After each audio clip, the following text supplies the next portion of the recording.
Buenas, buenas. Welcome to Music Marketing TV. I'm Kevin Ochoa, and today we're going to be hosting the FL Studio webinar for Pro Tools users, and we're going to be talking about audio recording and audio editing. So welcome to the live stream. We're going to wait a few minutes so that everyone gets nicely situated. While you guys are here, please let me know where you guys are from. Sandra from Singapore, and hi Knox. It's 2:10 a.m. over there. Hey, thanks for tuning in. I know it's really early, but you're going to learn a lot. Or really late, depending on how you look at it.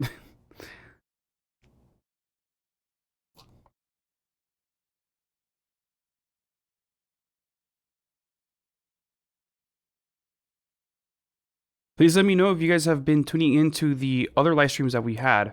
That's very important to us. We're always looking to see what the viewer or the FL Studio user likes, and also if you have any questions, let us know and we'll answer them at the end of the live stream during our 30-minute Q&A.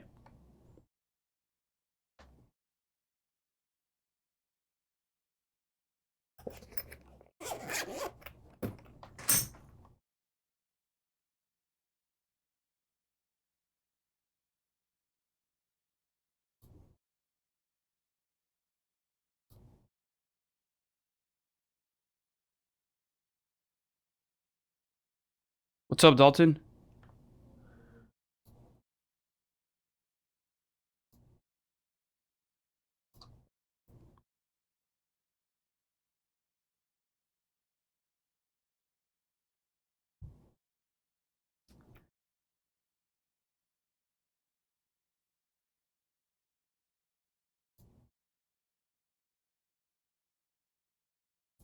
What's up, Jake?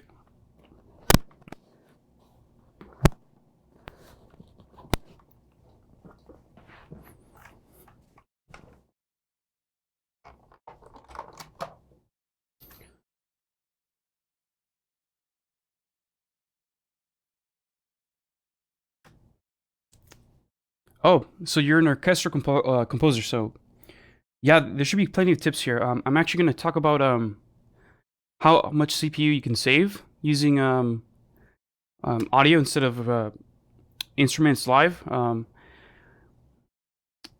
going to also do a MIDI class next time around, so actually let me put up the schedule that we have. So next week, we're also going to cover MIDI editing. Oh, not next week, 2 weeks from now, we're going to cover MIDI editing on June 18th. So we're going to go really deep in MIDI editing for both the FL Studio plugins and also the third-party plugins, because what makes FL Studio plugins really special is that they also have this proprietary technology within themselves that lets them do really cool things that are good for sound design and for composing. So I know that's going to help you a lot. Today we're going to cover more audio editing features. So we're going to cover how to bounce things to how to bounce patterns to audio, how to comp things, and that type of topics.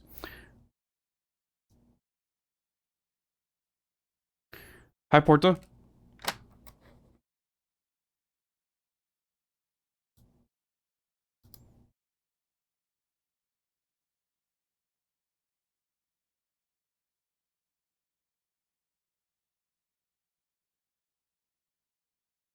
Yep, July 16, we're going to be covering effects.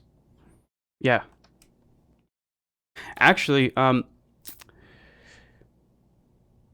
we are also going to talk a little bit of reverb today. Not too much, though, because I can't get really deep into the reverb thing today because we're mostly going to be covering audio. But we will definitely cover reverb and all the different reverbs inside FL Studio 20 on July 16th.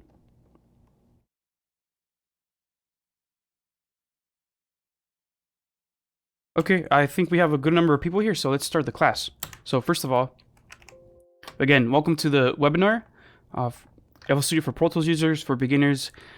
If you guys are coming from other DAWs to FL, I know sometimes it's a little bit confusing the way FL Studio works, but we're going to try and help you out here and try to set up an easy to follow class so that you guys can understand the workflow, the signal flow. So today we're covering, of course, audio editing.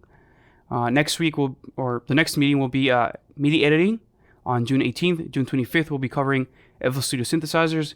July 16th we'll be covering FL Studio effects. And on July 23rd we're going to do a review. We're going to cover basically everything we've covered in all the previous classes and make a track together. So today's recording and editing audio in FL Studio. Today we're covering a wide variety of topics, actually quite a bit of topics. I'm going to try and keep them very simple, but very effective. So if you guys have a question, please let us know and we'll answer them in the Q&A. We're going to be reviewing the signal flow of FL because I know some of you might have not been here for the first class. And some of you guys that were here for the first class might have forgotten. So let's going to do a brief review of the signal flow. Then we're going to look at the audio input options inside FL. After that, we're going to be looking at audio recording, then audio editing, and we're going to look at converting patterns to audio, which is a very important topic that not a lot of people cover, which I find really strange. And then we're going to cover advanced features such as using Edison, New Tone, and New Time, which are very cool plugins that, again, a lot of people don't end up covering when it comes to audio editing and FL. Some other topics that we're going to cover today, which I didn't list right here, but are under a subsection of some of these topics. We're going to cover time stretching, repitching, slicing, and stuff like that. So we're going to do a lot of basic stuff for the first hour, and in the last 30 minutes we're going to do a few more advanced things. Okay. So let's do a review of the signal flow. So FL Studio does not link playlists and mixer tracks by default. So here we see that we have a track 1, but it's going to the master. It's not going to track 1, right? And the reason that is because this vocal audio is linked to this audio clip, right? So this audio clip has to live somewhere, and where it lives is in the channel rack. In the channel rack, you got your instruments such as the kicks, claps, hi-hats, your VSTs, and also your audio clips because they're your sound sources. So essentially, think about the channel rack as a physical hardware rack that contains both audio, tape recordings, and instruments. And on this rack, you can select the output of it to go to specific mixer inputs, right? So here we see that this number dictates where the track is going to on the mixer. So that's a really brief review of the signal flow. Again, let me hop into FL to show you exactly what I mean. So here we have the kick drum. Let's play it back every 4 steps.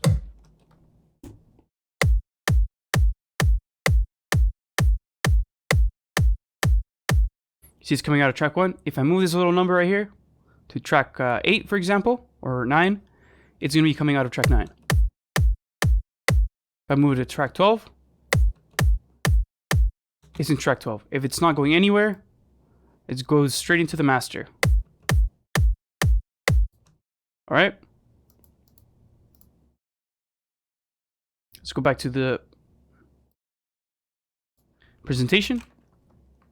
So what we're going to do now is build a little bit further than this. We're going to cover audio recording.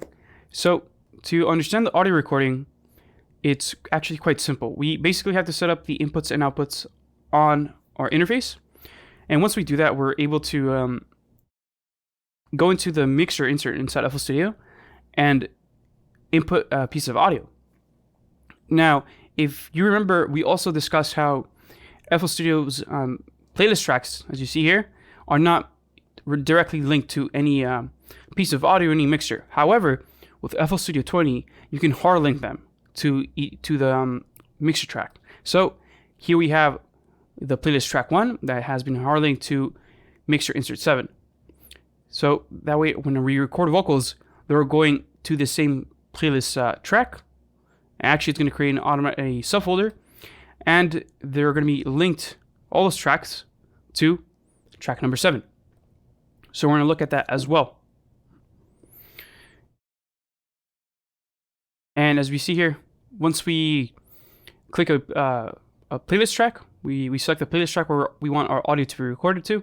We can right click on it, select track mode, select audio track, and then select the mixer insert. Next, it's very simple. After we set up the output options or input options, then we can go to the mixer and select our input source, whether that's our stereo inputs or our mono inputs. So if you're going to be recording synthesizers, you'll choose a stereo insert, or if you're going to be doing mono for vocals or mono instruments, you select mono, right? Basses would be mono. Synths, if you were to mic it in stereo, you would put the stereo over here as well. Okay, so that's really the basic stuff on recording. So let's go ahead and set that up. So as I mentioned, first up, we got to go to our options, audio settings, and here we can select our input and output devices inside of FL Studio. So I'm using the Army Babyface Pro, so I'm going to select my ASIO Fireface USB. If you would like to use the native FL Studio ASIO drivers, you can click on here, and this will let you decide individual drivers to use for both the input and the output. So you could be actually using two different interfaces using the FL Studio ASIO driver, which is really cool. Now, I'm going to go back to the ASIO Fireface USB because that's the driver I'm using. You can set your buffer length by clicking here. Typically, you would like to drop this as low as possible when you're recording audio because you don't want latency. However, since I'm live streaming, I want to make sure that my audio doesn't drop out or gets out of sync with my live stream, so I'm gonna leave it at 512.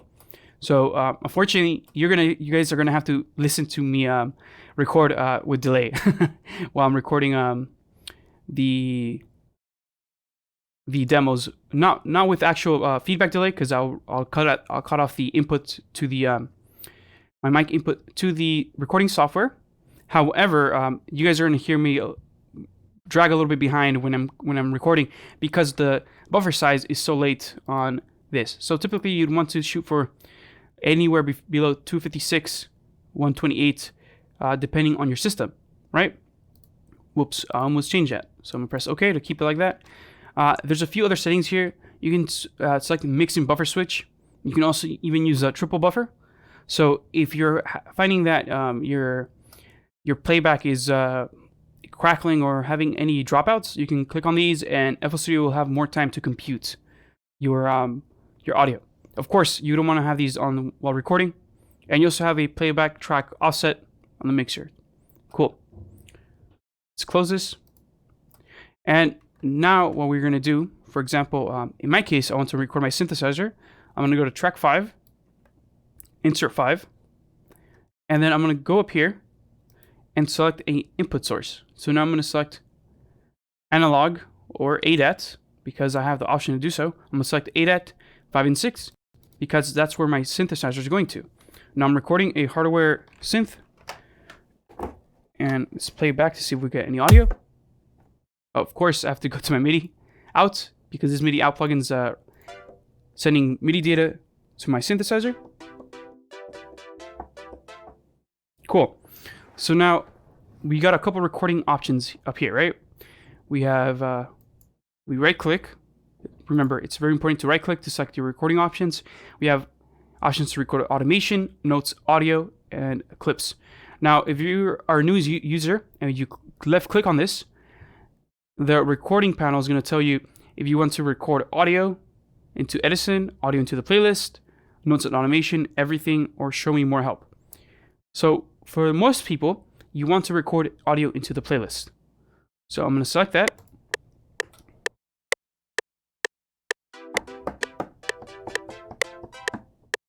And if you heard the click track was off. So what happens is you select a tempo and your click track goes to that tempo. And as you saw there, we didn't select a recording range. The way to select a recording range is by right clicking and dragging on the bars over here. Select your recording range. Now, once you do this, FL Studio is going to loop automatically because that's what FL Studio does. However, you have a few recording options here. You can do loop recording.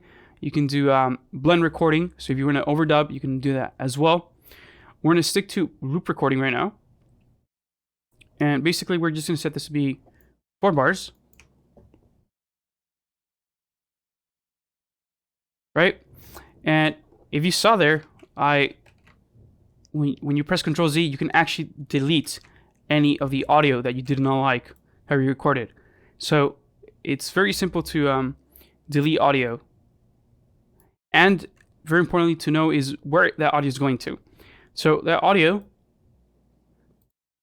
goes to the recorded file folder right here. So if I were to record again,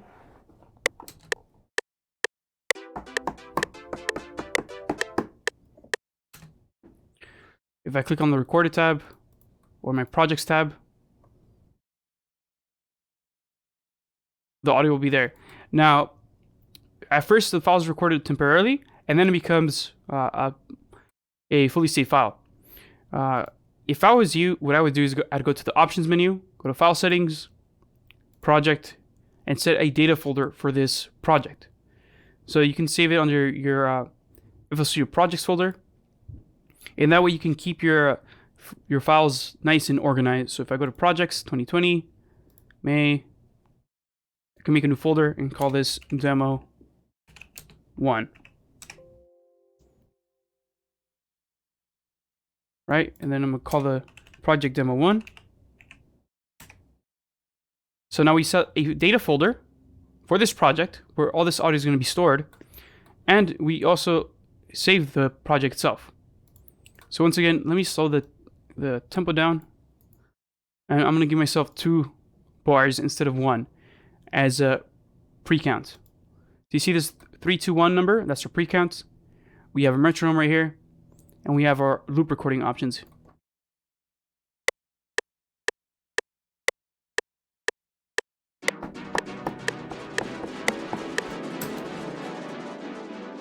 Whoa, that was strange. That's because the audio clips were triggered. So let's make sure we delete the old audio tricks.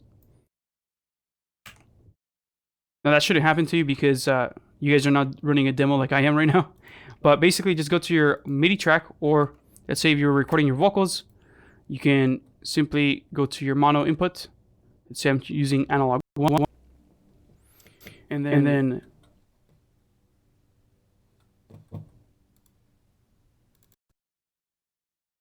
I'm going to mute my recording software audio,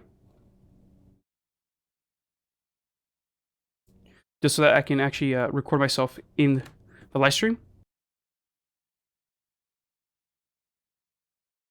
Okay, so you should have my audio input here. Right now it's going to the master, so I need to remove that.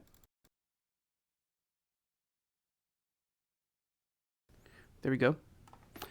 So now what I can do is do something a little bit different. I'm going to make a 2-bar loop, and I'm going to, of course, use the loop recording. But instead of recording a synthesizer, I'm going to record my voice. And the other thing I'm going to do is basically I'm just going to count from 1 to 8 in 4 different languages. And then we're going to grab all these pieces of audio and we're going to comp them together, okay? So again, I set the analog input to 1.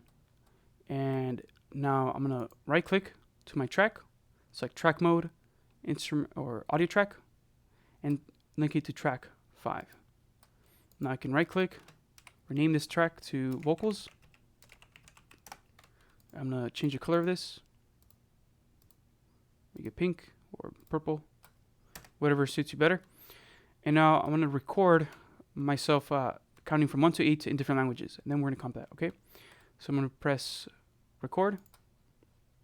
Change the counter to 1 bar. 1, 2, 3, 4, 5, 6, 7, 8. 1, 2, 3, 4, 5, 6, 7, 8. 1, 2, 3, 4, 5, 6, 7, 8. 1, 2, 3, 4, 5, 6, 7. Okay, there we go.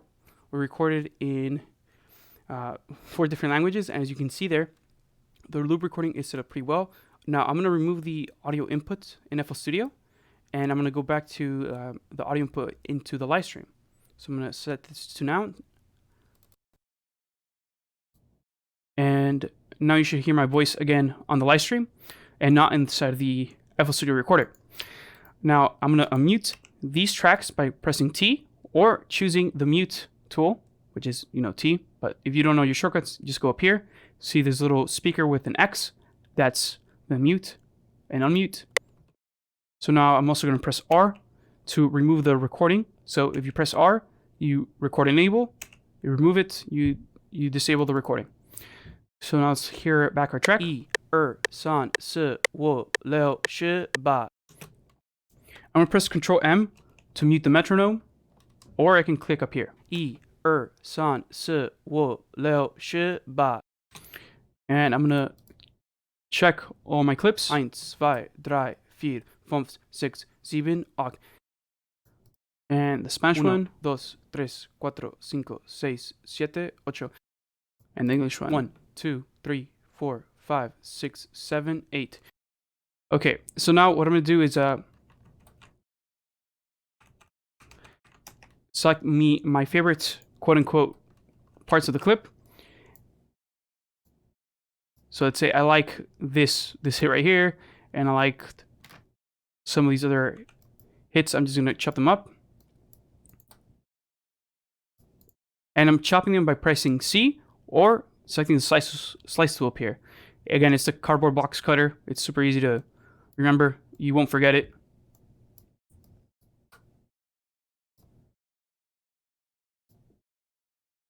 Okay, so we have chops for pretty much every track now. So let's just select some of these at random and unmute them. Let's listen back to them. 1, 2, 3, 4, 5, 6, 7, 8. Okay, so we have our recording of multiple languages. So I'm going to now select them, press Control, and left click on them to select them. Now you notice that when you're trying to select them, you can only select one at a time. So I'm going to press Shift to select multiple clips at a time. So now that I selected these clips, I can quickly consolidate them by pressing Control Alt C.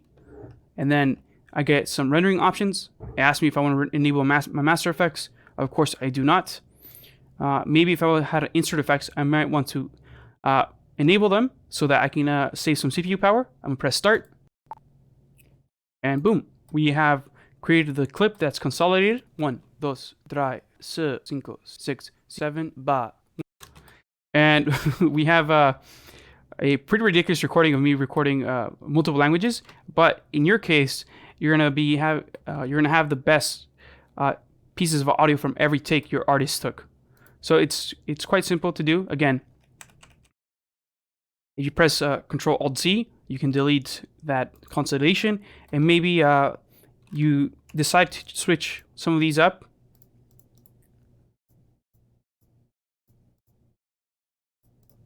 Okay, and now you want to consolidate those clips. You press Control Shift to select multiples, then press Control Alt C to comp, and press Start. And you saw there that FL Studio basically mutes all the other clips. So even if you had them unmuted, you could still comp them really easily. Let's take a listen to this now. 1, 2, 3, 4, 5, 6, 7, 8.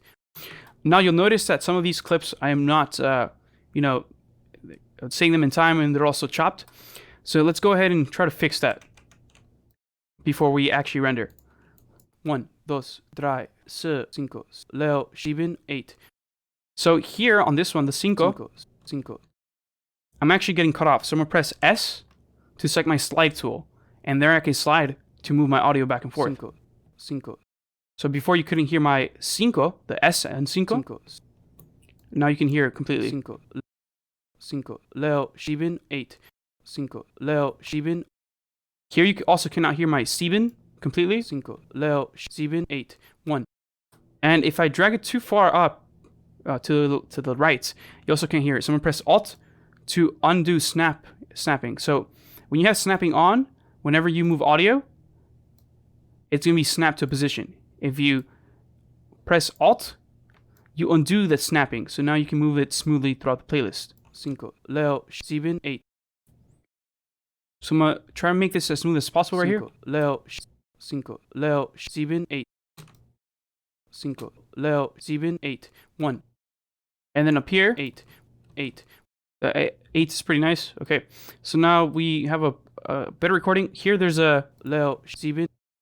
You got the clip from the next number, so let's go ahead and fade that out. To fade out stuff in FL Studio, you can double click on the clip. Then you can select your declicking mode, and you can select it to be crossfade, smooth, or generic. And this applies to every clip. However, let's say you only wanted to fade out this clip apart from all the other ones. You can click on it and select make unique. When you make the clip unique, now you can do you can edit the audio volume. So I'm gonna click on the wrench tool, go to the volume tab right here, and select create automation clip. And it's created an automation clip. Now, what you could also do is right click on it and select crossfade with, and you can select another clip to crossfade with. So you see that? So you have multiple clips right here. Right click, and you can select which clip you want to crossfade with. So let's select vocals right here. And now you can create a crossfade. So I'm going to grab these automation points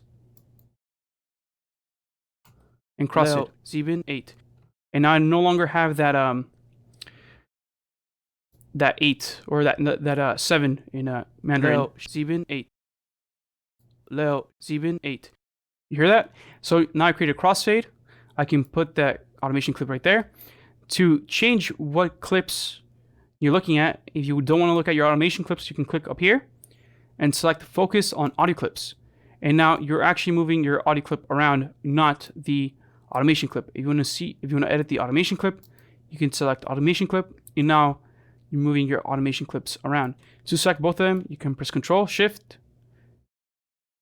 Again, Control, right click, select, Control, bam. You can move both of them. If you only want to move one of them, you simply only select the one that's on top of each other. Okay? Pretty simple. So now that we have a quote unquote cleaner audio, we can select these again and record them or consolidate them by pressing Control Alt C. And we can and come back. 1, 2, 3, 4, 5, Leo, 7, 8. There you go. So that's how you do some loop recording inside FL Studio, how you consolidate the tracks, and how you can do a little bit of crossfading and slide the tracks around so you can adjust the timing on them.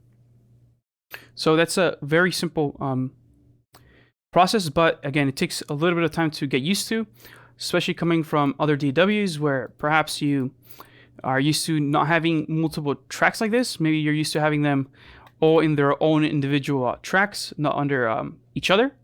So it might be a little bit different for you guys. Let me see if you have any questions. Again, if you guys have questions, please leave them down below, and we're gonna answer them either when I'm done with the segment or at the end during our 30-minute Q&A.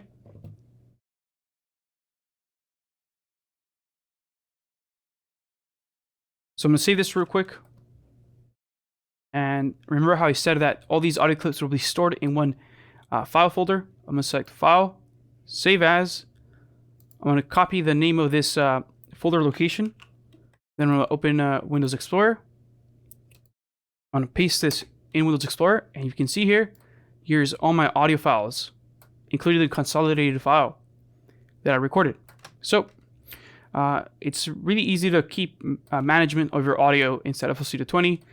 You just got to follow the steps that I gave, where you go to the Options folder, File Settings, Project, and select a Data folder. This is the easiest way to keep track of your audio. Okay, now that we are done with that, let's go ahead and see some of the quote-unquote more advanced features of FL. So I'm going to go here to the Cine Voice demo.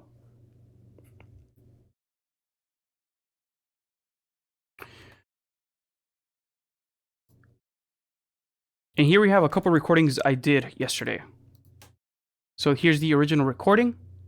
Since the beginning of the ages, man has been fascinated by fire, light, and time.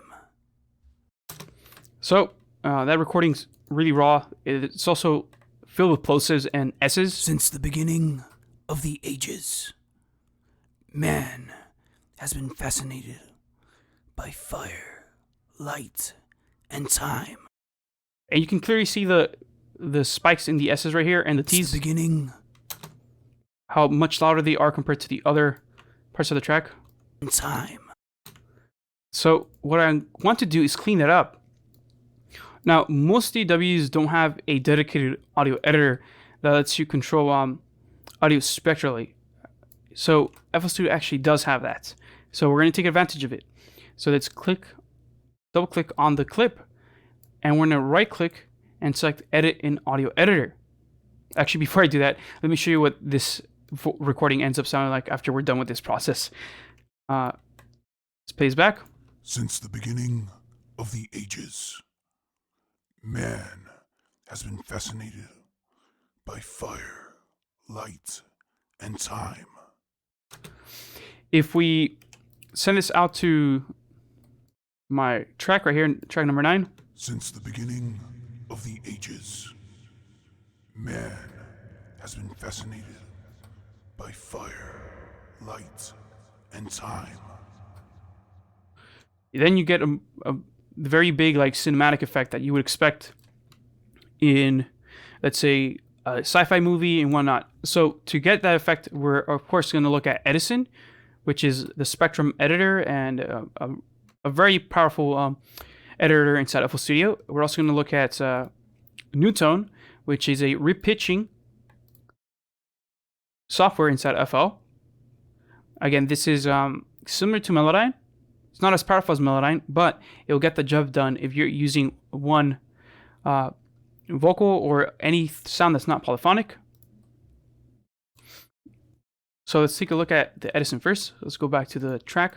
And as I said, if I double click on the track, I open up the channel settings window. Inside of the channel settings window, I can right click, select and edit an audio editor. And this opens up Edison. And like I said, Edison can edit spectrally. Right now, we're not looking at it spectrally. We're just looking at it like a regular waveform. So let's select the Spectrum editor. It's up here. And there we see the Spectrum editor. Now, we'll see that there's really harsh S's up here and here too. Here's that big T. And time. Since the beginning of the ages, man has been fascinated by fire, light, and time. Now, what you would typically do is use a deesser, and that will actually duck the entire loudness of the vocal here. So let's try to replicate that real quick. Let's go back to the audio view. Typically, what you use is a deesser, and you select a region here. I press Alt-A to open up my amp envelope, and if I lower the level here to, let's say, 70%, you can replicate what a deesser does. Since the beginning. Press Alt Control Z, so you guys can see the difference. Since the beginning. We reduced the level of the S right there. We suppressed it. However, we didn't only suppress the S. We also suppressed any part of the audio spectrum that's also part of the sound. So we suppress the highs, we suppress the mids and the lows as well, indiscriminately. So that's a big problem because there's a lot of information still in the low end. So the cool thing about Edison is that it lets you remove the sibilance up here without destroying your audio that you have right here, as you can clearly see right there. So let's go back to the waveform view. If I go to this rewind back arrow, you can right click and select the point in your history that you want to go back to. So in my case, I want to go back before the amp. I'm going to select before the amp. And now what I'll do is essentially go back to that same region, make sure that my snap tool is set to snap to zero crossing. That way I don't get any clicks. And I'm going to go up here to this graphical equalizer. And it opens a linear phase EQ. So I'm going to click on this to create nodes. I can create as many nodes as I want. And as you can see here on the left-hand corner of FL, it gives me information such as the EQ settings, or the frequency and the musical notes, and also the amounts of dBs I'm reducing. So I can select that, and I can preview. So if I do EQ too much, I'm aware that I'm doing too much harm to the vocal.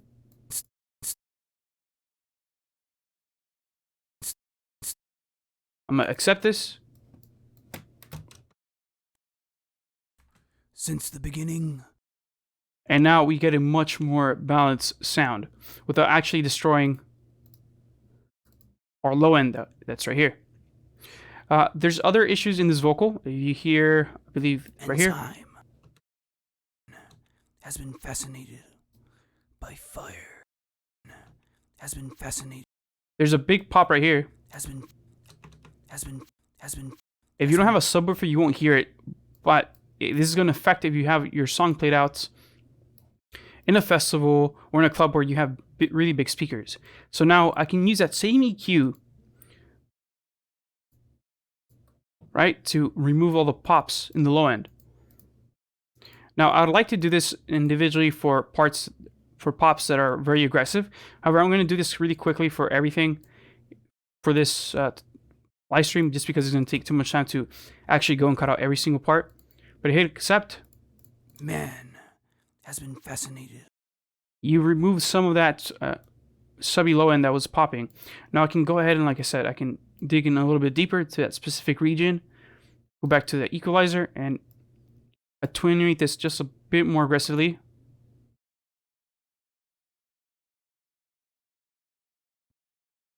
Man has been fascinated. And that's a much cleaner recording that we had earlier. Now, the other really cool thing is that this has a built-in noise reducer. And that's something that most people do not talk about when they're discussing FL Studio. So I'm going to go to this region over here where I am not speaking. I'm going to select this area right around right here. I'm going to go to this brush tool and I'm going to right click on it to acquire a noise profile. Again, right click and you got a little memo right there saying that you acquired the noise profile. No, I can select the entire track either by moving my mouse around, or I can just press Control A to select the whole audio. I'm going to left click now on that brush tool, and this opens up a couple of audio restoration tools such as the denoiser, declipper, declicker. We're going to focus on the denoiser right now. Now, we can select the frequency scale to better see what the noise level looks like, or the noise floor looks like in our room. As you can see here, I have a really large boost around 200 to 100 hertz. Now, we can move the amount of voice reduction, and we can actually check out the preview. Since the beginning of the ages, man. Since the beginning of the ages. And you can see that might be a little bit too aggressive, so let's pull this back. Maybe let's do 12 of reduction and around have the threshold sit around minus 6 dB. You could also push this up to 6 if we like. Let's keep it around halfway. Let's accept this. And boom. Look at that. We took a lot of the noise off. So let's go back to before. Right? If we go back and process this, we took a lot of the high end and low end noise. Now I can even be more aggressive with this, and I'm pretty sure I can get away with it. So let's increase the threshold, and this plays back. Since the beginning of the ages, man. Let's go back to that old recording. Since the beginning of the ages, man You can definitely hear even a little bit of hum in there. So again, I'm going to right click on the history right here and go forward in history to go after I clean up the noise. Since the beginning of the ages, man. And there you go. We got a pretty clean recording. Then we can send this to the playlist. And then we can compare it to the original file that we had. Of course, I think I normalized the original track. So if I double click on the audio, I can also do some of the really basic audio editing inside the channel rack, which includes normalizing, reversing the audio, changing the polarity, fading audio, swapping the stereo channels if I had a stereo recording, fading the beginning of the file or the out of the file. Right now, let's just click the normalize because that's all I want right now. Since the beginning of the ages, man has been fascinated by fire. And let's listen to the original vocal I recorded. Since the beginning of the ages. And straight up, you got a big plosive right there. Since the beginning. Whereas the one I manipulated now, Since the beginning of the ages, it's reduced. Man has been fascinated by fire. Has been fascinated. Right here, the same thing happens. And actually, let me load up a wave candy so you can see what's going on with the spectrum field. So let's go to spectrum, set the scale to be 100%, and stretch this out a little bit. Has been fascinated. You can see there that there's no more pops down the low end. Has been fascinated by fire. So the next step for this would be to edit the actual vocal and change the tone of it to make it more quote-unquote cinematic. We're going to do this to an actual vocal recording later, so don't worry about that. We're also going to make musical stuff with this. Let me look at some of the comments that I have. Can I find the tempo of the audio file even if it's not in the name of the wave? Yes, we can do that during the Q&A. So it's actually quite simple. You go to Edison, and you can select the flags right here. You can add region, add markers, set loop, set first downbeat. You can detect beats, even detect pitch regions. So that's really cool. So if you select detect beats, you can find the beats on it. This is not going to have a beat because it was all freeform. But it says 150 because that's what I recorded it. But again, it's probably not 150. But most audio, you can just simply select detect beats and you'll find it. I'll show you guys an example later. And the other question I had is, in audio settings, playback tracking, how it works correctly. So for playback tracking, it's quite simple. You can either remove the send. So if I'm recording myself, you can actually let me add the input of my synthesizer.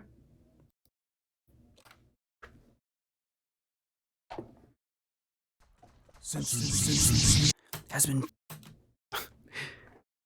And I have to add the MIDI inputs really quick.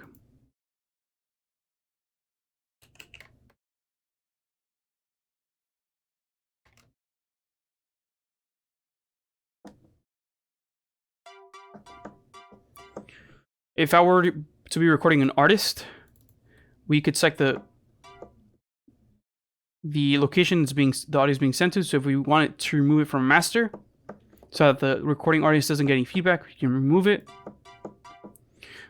Or we could also, let's say if they wanted to add effects to the vocal, I can press F8. Let's say they want a reverb, but you don't want to record it. You're going to select pre. By default, pre is turned on right here. So now my audio is going to record, or my audio recorder is going to record the signal before the reverb. If I select post, this selects everything after the reverb as well. So don't have that turned on if you want to record a artist cleanly.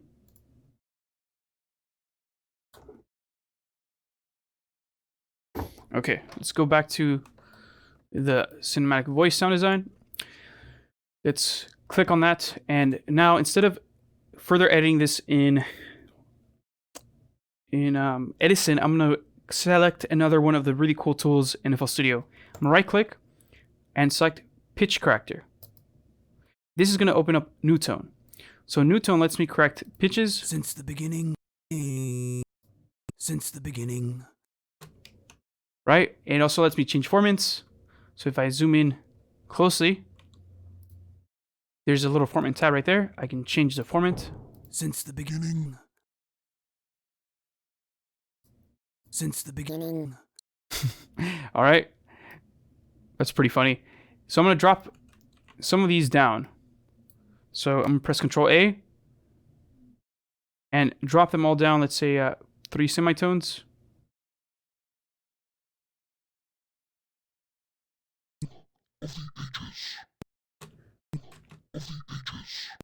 And I'm going to select all the tracks as well. Drag them down 2 semitones.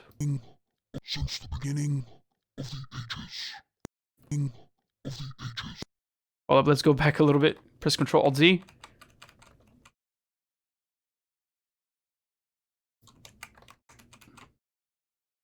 Make sure you press Control A and zoom out because you might not select everything.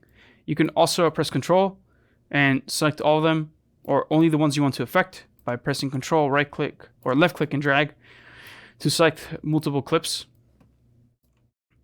And then you can come in and change the format on all of them and change the pitch.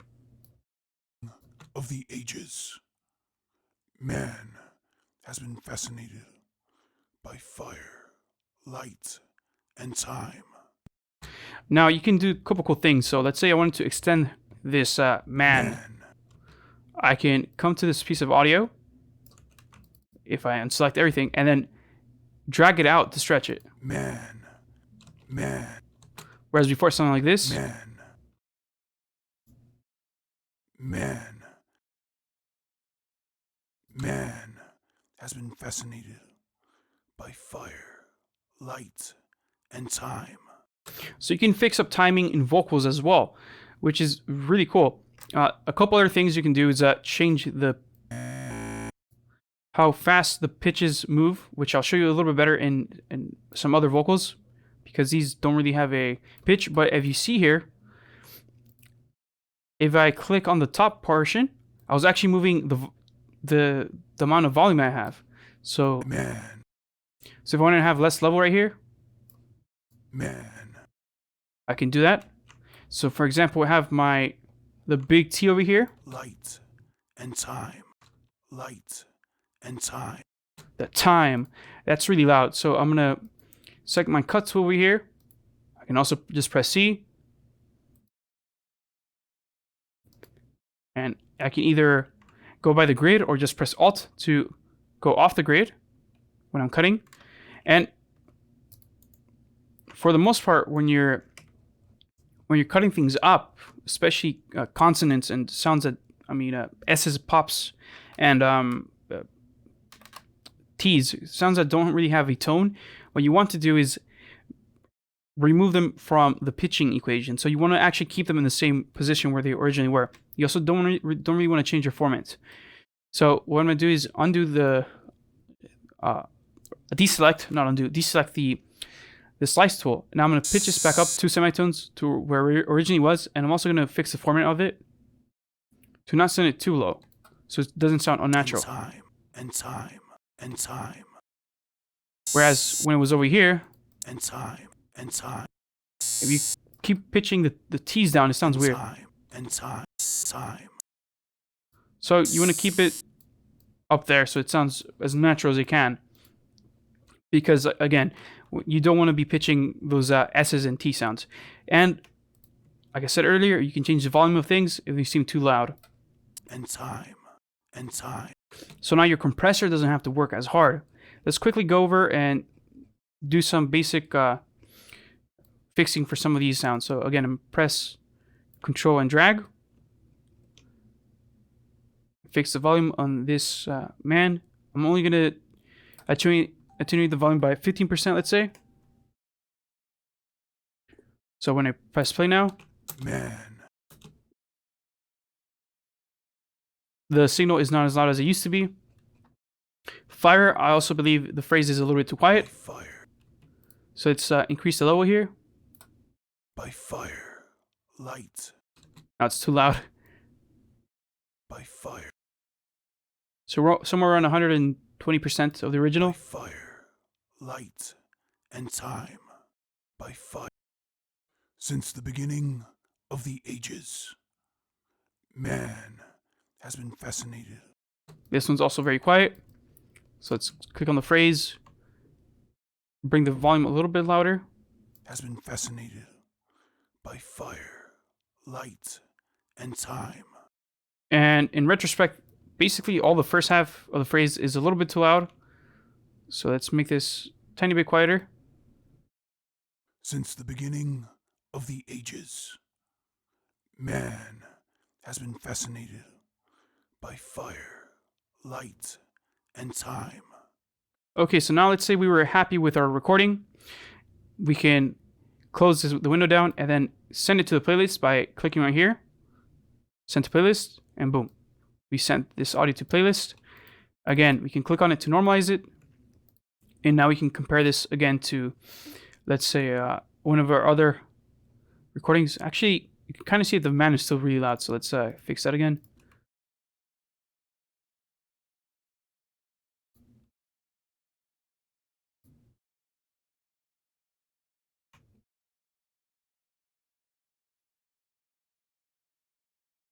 Man, Maybe not that much, just a tiny bit less. man, man. Okay, let's send it back to the playlist.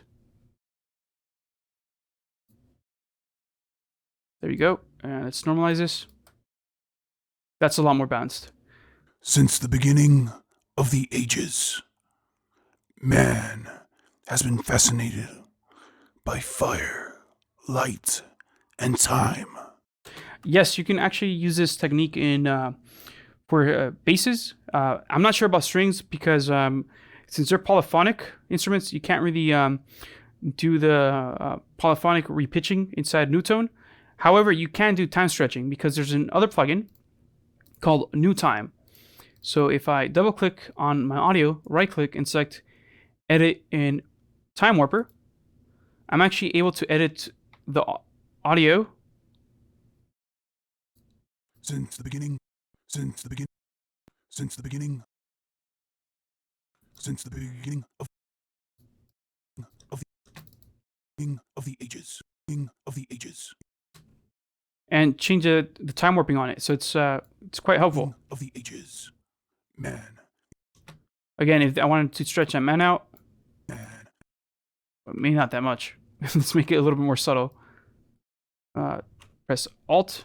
man, man, You can do that as well. So if you had a orchestra, you can actually time stretch multiple things together. And I've actually done that before with leads, supersaws, and not strings, but I've done it with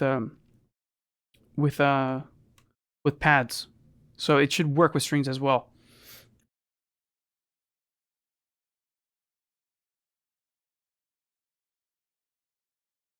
Okay, so that's New Time. We're also going to look at New Time a little bit later, so don't worry. since the beginning of the ages, So now we got a pretty cool sound out of what was a pretty terrible recording, Since the beginning of the ages. right? So now let's throw this into a audio chain of effects. I'm going to send it to track 9. since the beginning of the ages, man has been fascinated by fire, light, and time. Now let me quickly cover some of the cool effects plugins that we have for vocals. So there's Vocodex, which is a really cool vocoder. So I'm going to set this to 100%. Since the beginning of the ages, So if you're trying to get that Daft Punk sound, you can do so with the Vocodex. since the beginning of the ages, since the beginning of the ages, man has been fascinated by fire, light, and time. Since the beginning of the ages, man has been fascinated by fire, light, and time. So that's really cool. If you mix it in just a little bit, like I did originally, Of the ages. Man has been fascinated by fire, light, and time. Since the beginning of the ages, man has been fascinated by fire. and it has a really cool EQ as well. So if you have too much boominess, like I originally had, you can remove some of that low end. Here, that's too much low end, so you can lower this.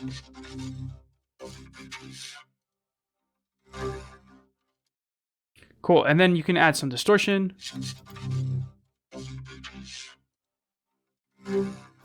Has been fascinated Some delay, since the beginning of the ages. a little bit of EQ to fix what's going on. Since the beginning of the ages. The 40 convolver, and I'm using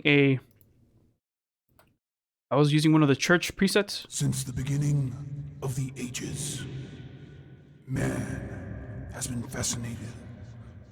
And a little bit of free reverb to add some sheen to the sound. Since the beginning of the ages, man has been fascinated by fire, light, and time. And of course, you could use a compressor to even the sound out a little Since bit. the beginning of the ages. But that's just a little bit of things you can do to your vocal processing. I don't think that this chain is very complex at all. So yeah, this is all the stock plugins of FL. So it's quite powerful, and you don't really have to spend much time editing things.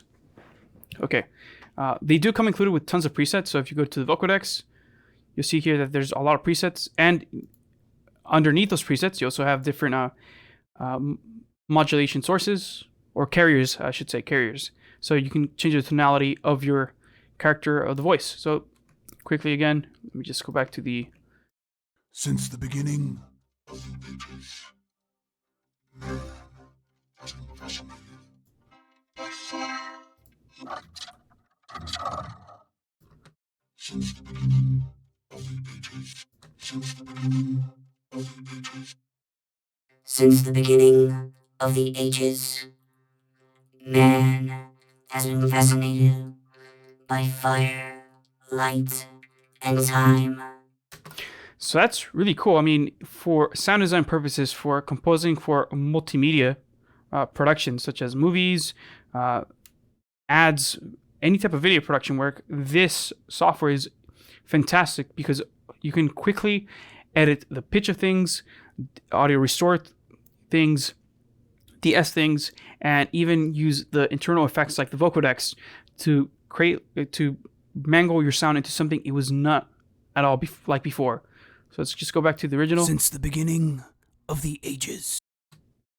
Since the beginning of the ages. So it's fantastic audio editing capabilities. Now, if I wanted to consolidate this with all of my effects turned on, it's very simple. I just click on the clip, press Control Alt C, and enable the insert effects. Press start, and boom, we have our consolidated track right there.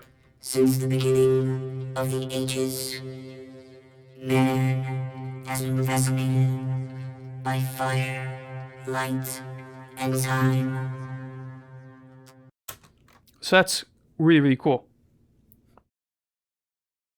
Now let's go ahead and try this on an actual vocal, because this has all been quite unmusical.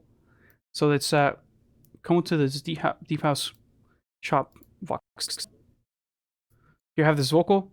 I've been thinking about you. It's quite loud, so let's normalize it into Edison.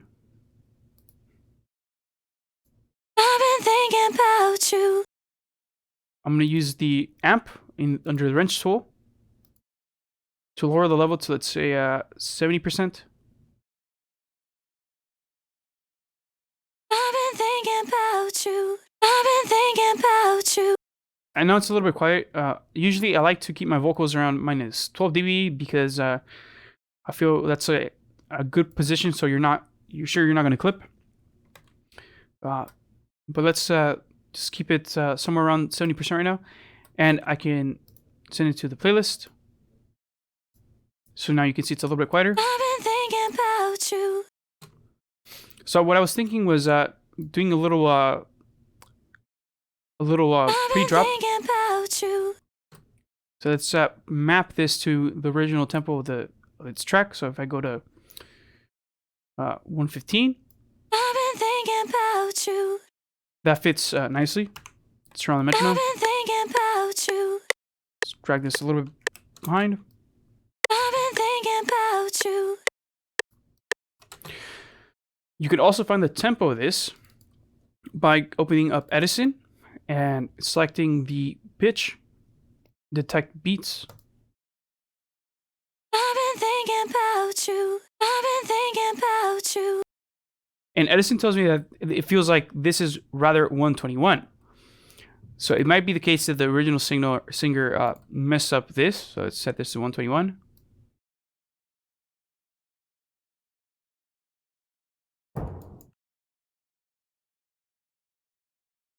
And if you line this up, it does fit a little bit nicer to I've been 121. thinking about you. I've been thinking about you. I've been thinking about you. I've been thinking about you.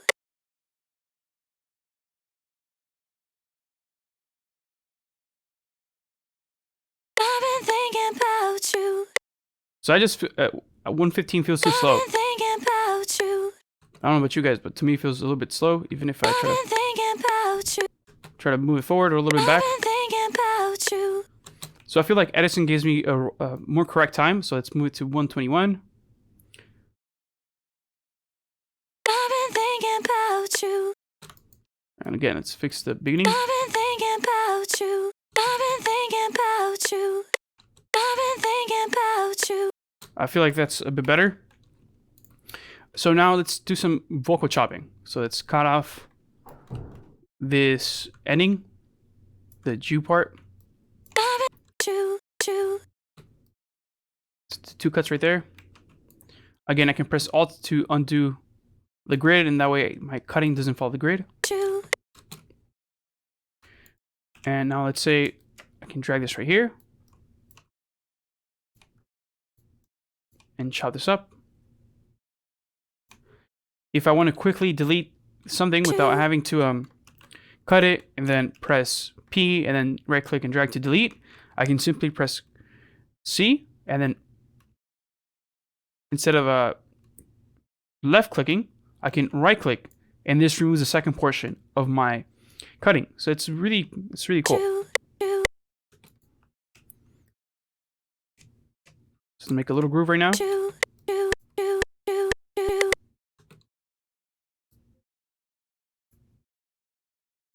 Choo, choo, choo, choo, choo, Let's do one at a time. choo, choo, choo, choo, choo. Let's throw this into my mixer. Let's send it to track number 5. And let's add a little bit of reverb.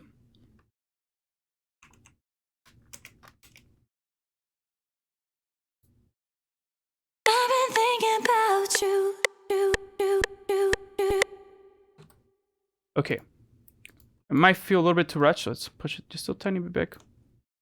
I've been thinking about you. Choo, choo, choo, choo. And the next thing I'm going to do is go to my pattern and create a kick drum pattern with a hi-hat. Or let's just do a clap and a kick. I've been thinking about you. Choo, choo, choo, choo. I've been thinking about you. Choo, choo, choo, choo. I've been thinking about you. Choo, choo, choo, choo. I've been thinking about you. Choo, choo, choo, choo. Cool. So we got a little groove going. Now we could have already done something kind of similar to this inside Newtone as well. Thinking about you. Choo, choo, choo, choo, choo, choo, choo, choo. So let's go ahead and try to recreate something similar to this inside Newtone. I'm going to click on the vocal, right click, and select Edit and Pitch Corrector. Now I'm going to set this to be set a link to playback. Now I can mute my original piece of audio that I had there. And now both Newtone and FL Studio will sync together. I've been thinking.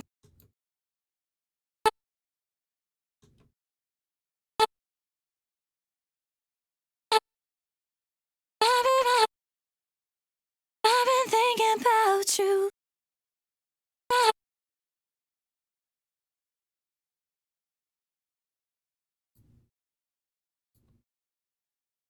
I'm gonna grab this.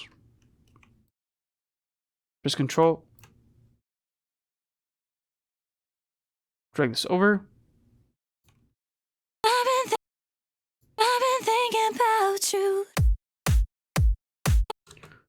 And let's grab this U. I can select it. Control C. Press Control V to paste it. You. I've been thinking about you. And we can move this around. And I'm gonna press C to chop off some of this unnecessary audio.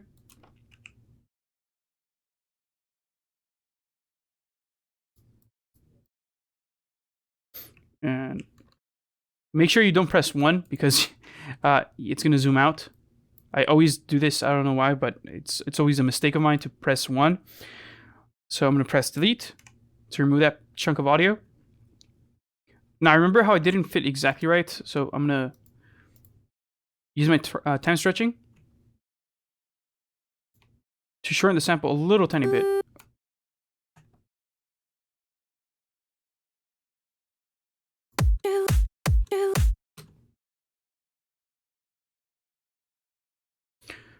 And I'm gonna again press Control and drag, press Control C, Control V, paste it around. Now this might seem very boring right now, but you guys are gonna see why I'm doing this in a second.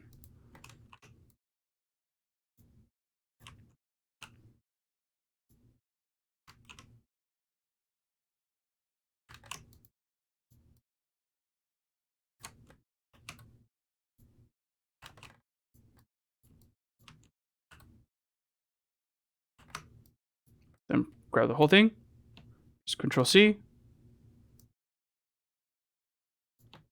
Control V.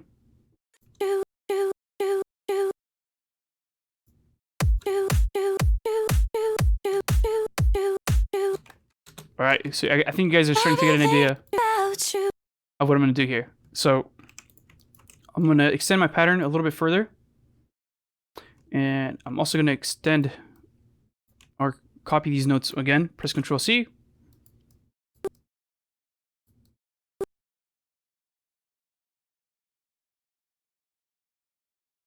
And paste them over.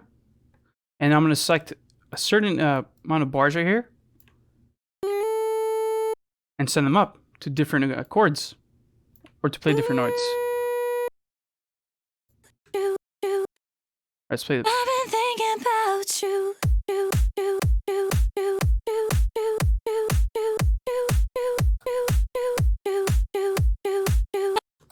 And let's say we're comfortable with that. We can click on this, send to playlist, and we have it sent to our playlist. I've been thinking about. And now let's disable the loop and make sure we send it to track number 5. I've been thinking about you.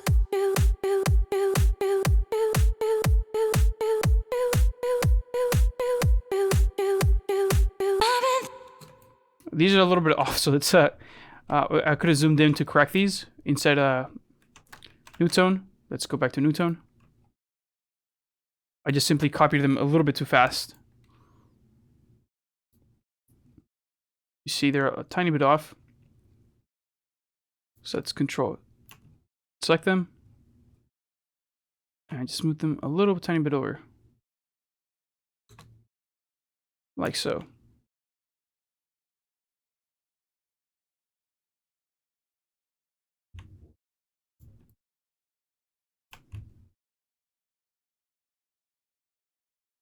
Actually, the first ones are on time. The second, third, and the fourth bars are not. So let's just do those bars. Okay, that should be good for now. So let's send it to playlist.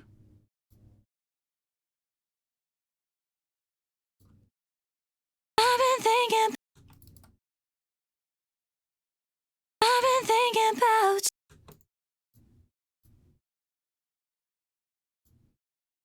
I've been thinking about you.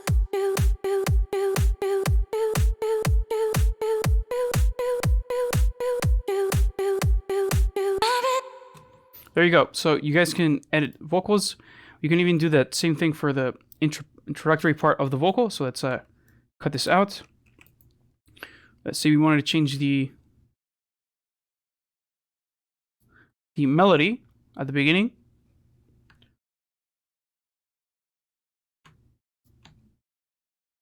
I've been thinking about you. I've been thinking about you. I've been thinking about you. And let's say I wanted to make the vibrato less apparent. I can click on this, change the variation to be less. So since there's already some auto-tuning on this vocal, it's going to be a little bit more aggressive. I've been thinking about you. I've been thinking about you. You can also change the way the notes are gliding from one to another. See that? Zoom in a little bit more. See that? We can change the way they glide to each other. Thinking. That's too robotic though. Just push it just a tiny little bit like that. Thinking about you. I've been thinking about you. Thinking about you. I've been thinking about you.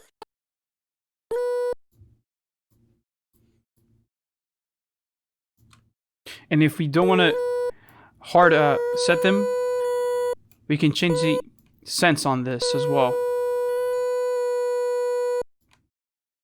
I've been thinking about you. I didn't like the way it sounds, so let's go back. I've been thinking about you. I've been thinking about you. I've been thinking about you.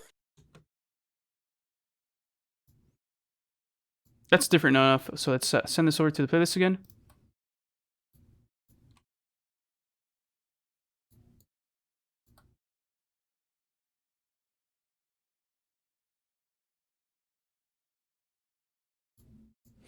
And let's close this.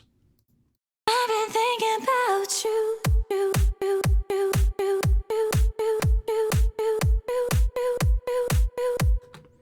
Okay, and that's completely different than what we had at the I've beginning. been thinking about you.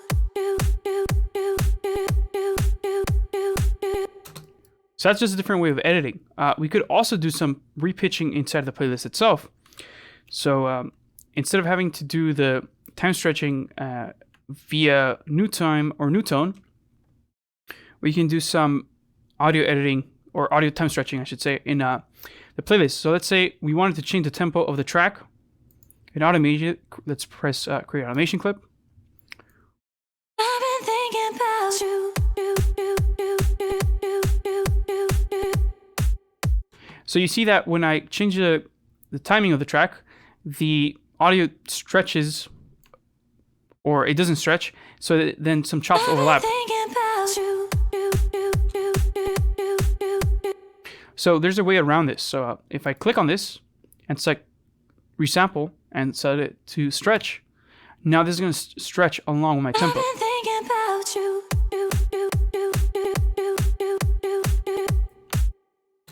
So no matter how fast or how slow my track is,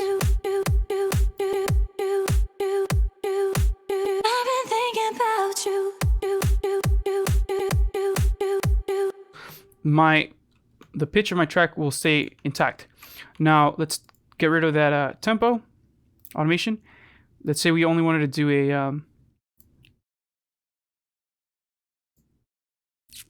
a change on a certain glitch right here. I can make it unique, And now I can change the pitch of this.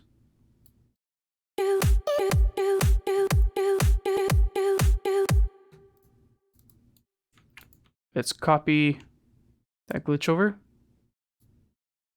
The fourth one.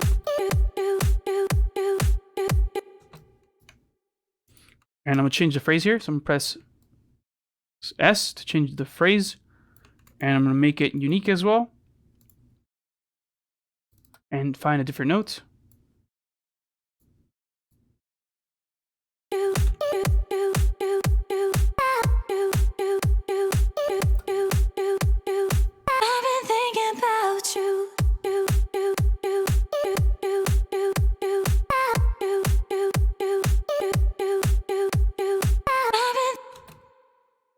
There we go. There we can do some glitches and some really basic time stretching inside the playlist as well.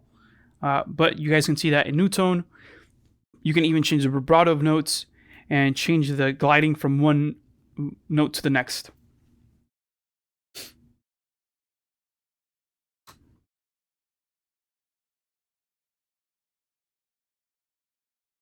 If you have any questions, leave them in the comment section or in the live chat so I can answer them at the end of the chat. Let's do a couple other things that I didn't really cover with Edison that are also very, very cool. And again, that some people don't cover. So inside of the playlist, I can make a clip unique. I can right click, or instead of having to chop up that audio, I can just go to Edison and record any audio inside FL Studio itself with Edison.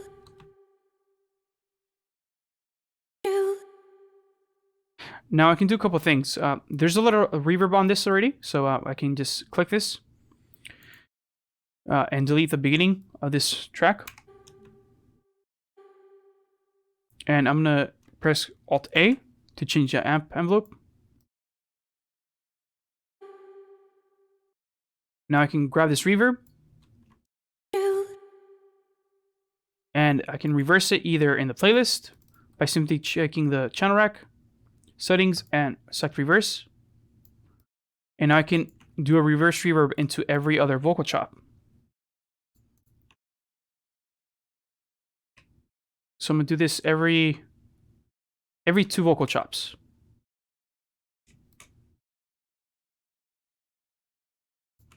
And if it's a little bit too difficult to see, let's just do them like this.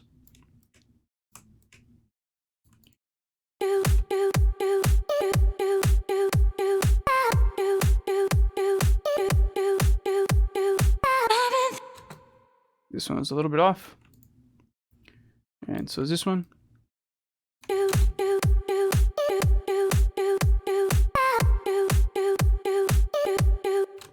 I think it'd be cooler to put it on the second part.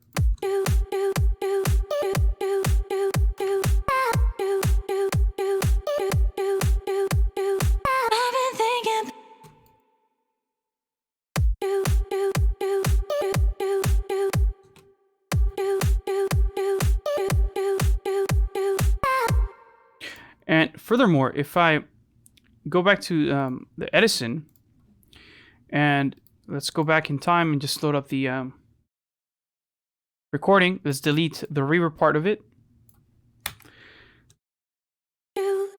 I can add effects inside Edison, such as reverb. By clicking the convolution reverb, I can change the dry and wet. I can select from a various set of impulse responses.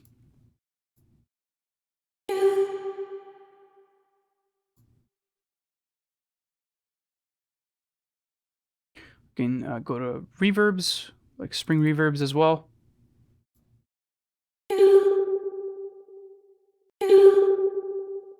So you can actually see how choppy the spring reverb is compared to a impulse response from, let's say, a chamber.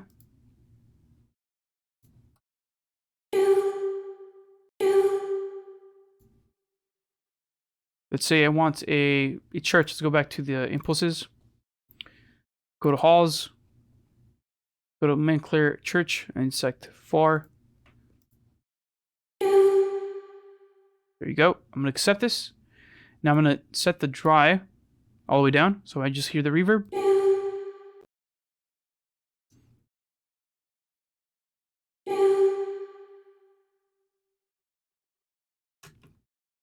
So I can create those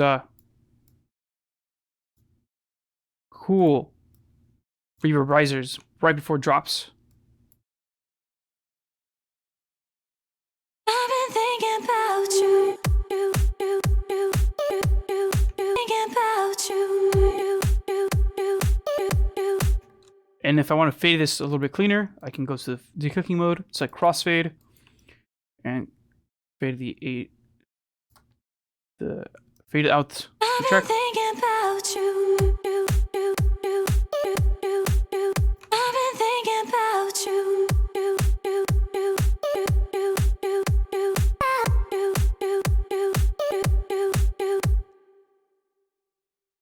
Just add some hi-hats. It's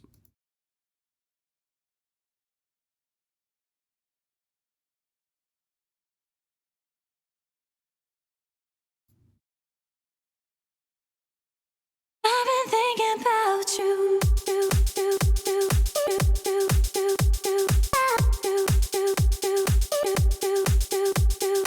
I've been thinking. and you got a pretty cool outro to a track already.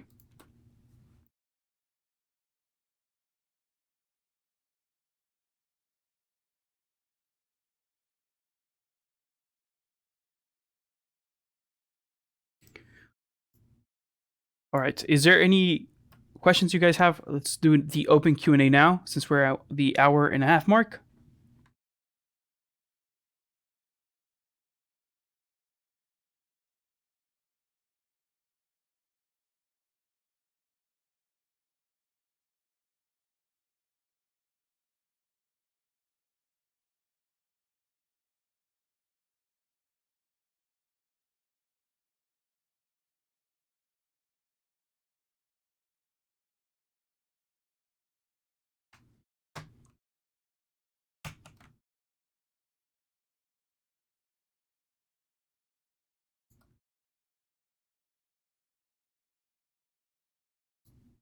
So we are at the 1.5 hour mark. We still have 7 viewers, so please, if you guys have any questions, let us know. That way we can get some maybe some areas I didn't cover, or also any topics that you guys have doubts about.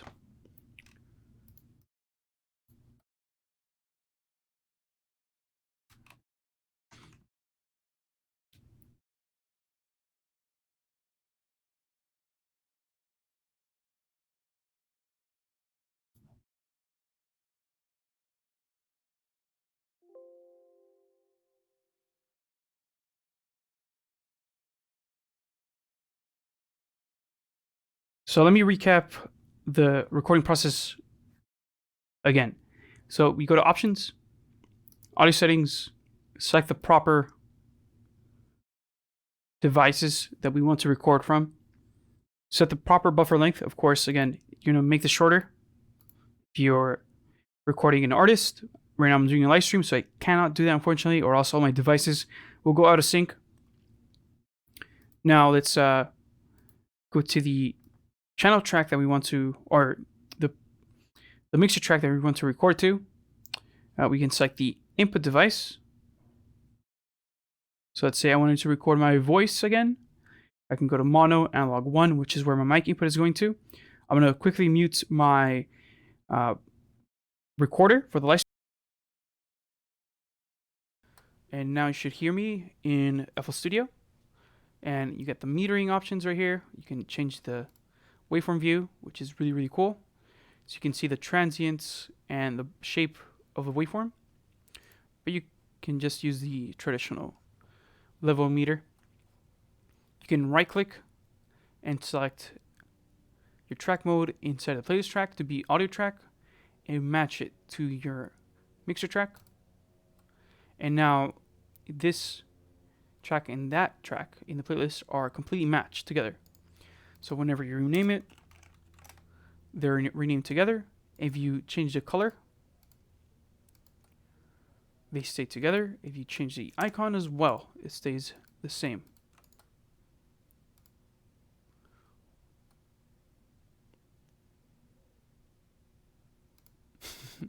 All right. If I start to record, of course, you to record enable the track, and then you can press R to record once you play, or you can right click to select the recording filter. So you can select automation, notes, audio, or clips. Because we're covering audio today, we're just going to select clips, press R, and then you get a counter, and you can see your waveform right there being played back. And because I don't have an actual recording selection, so you do this by right clicking and dragging to select the space where you want to record. If you don't have that, you're going to see what just happened where it was just looping back for the first bar. So make sure you select a recording range, and now you can record. This is my first audio recording inside FL Studio. And here are my pieces of audio that, again, didn't get set appropriately to the right location because I don't have the proper recording area. Again, select the area and press record. After you allow audio to come through, and you deselect record to step sequencer because that's exactly what was going down. So make sure you remove the record to step sequencer, or else your audio is going to go directly to the channel rack. That is a cool mode. However, if you want to record one shots for your drum samples or drum synthesizers, if you just want to do that, just record into step sequencer and just hit one shot of your audio from the drum machine, or let's say you want to record a one shot from a synthesizer, you press record, you hit your one shot, and it's automatically a sample instead of the channel rack. But because we want to send this to the playlist, you remove that. So let's record now. This is my first audio recording inside FL Studio. And we got our recordings there. Cool.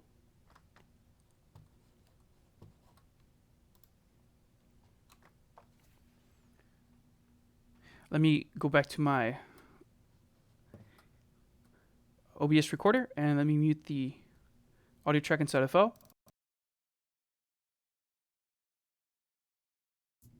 Now I'm back into my recorder. Let's see some of the questions you guys have.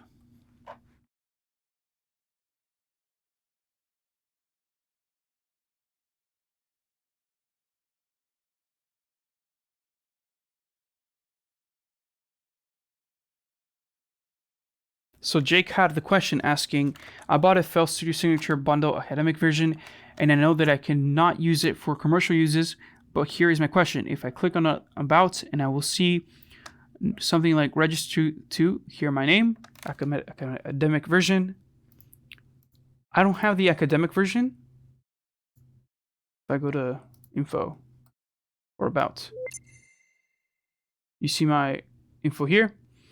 However, it doesn't, I believe it doesn't tell you, oh, here it is. It tells you the type of bundle you have. So signature bundle. So you can use it to upload to SoundCloud, to upload to Mixcloud, but as long as you're not making any money. And I mean, for the most part, ImageNet is not going to go after you if you're not making, you know, thousands and thousands of dollars. So you should be fine, especially if you're a student. You shouldn't need to worry about that. Now, if you start to make an income out of this and you actually need to purchase a license, I believe the upgrade is just $100, so you should be fine. It's not that much of money because by the time you're actually making money, you can pay that $100, which is basically nothing. Of course, you also have to register as a business inside your jurisdiction, and by that point, you'll be able to pay those $100.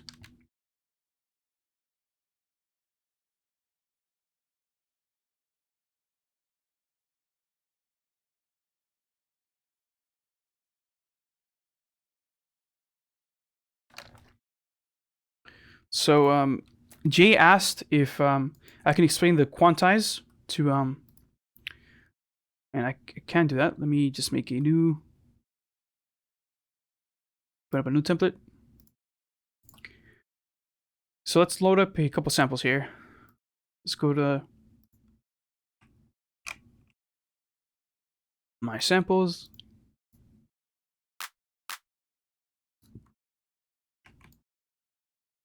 So here I have a clap sample, basic 909. Now let's say I wanted to change a quantize feature. I can do this in two ways. There's a quantize that's built into the actual module that you're in. So if you're in the arrangement window, the playlist, you can change the quantize here. So you see I set it to thirds now.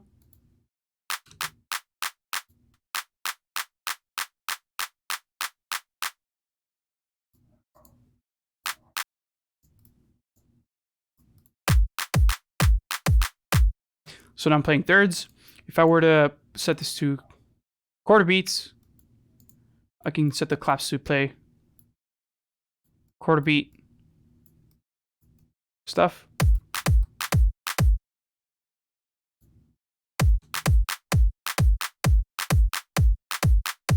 Instead of triplets, if I set this to half beat, I can put them in the off beat. So this quantize or snap to grid is for this playlist only. If I go to the piano roll, it will be different. This is quarter beat, and if I go to back to the playlist, it is half beat. Now, if I select to follow the main quantize, this will be unlinked, and now you're going to be following this main quantize up here. The main quantize can be set to basically everything all the same measures and all the same subbeats and steps as the ones inside the playlist and the piano roll. So we want to do quarter beats, we can do that as well here.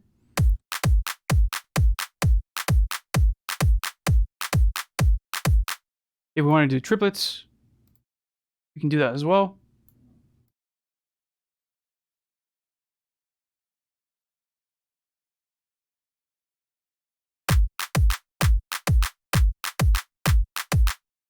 Okay.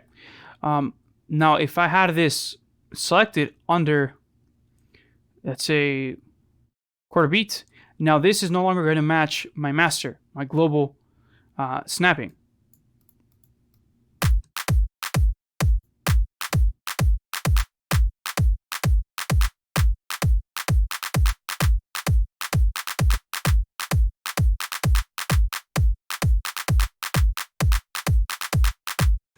Right? It's going to be in its own workflow, right? It's not going to be 1/3. Now, if I have to go back to the piano roll, and the piano roll is snapped to the master, let's drag in a little instrument, press F8, and this will load up a citrus.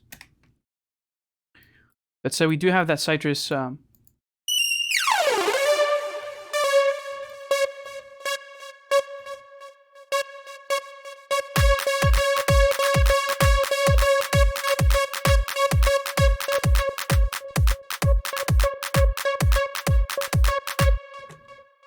we do have that one going in triplets. So now the playlist, or I mean the piano roll, is always going to follow the global steps. If I set it to quarter beat, now this is going to be in quarter beat as well.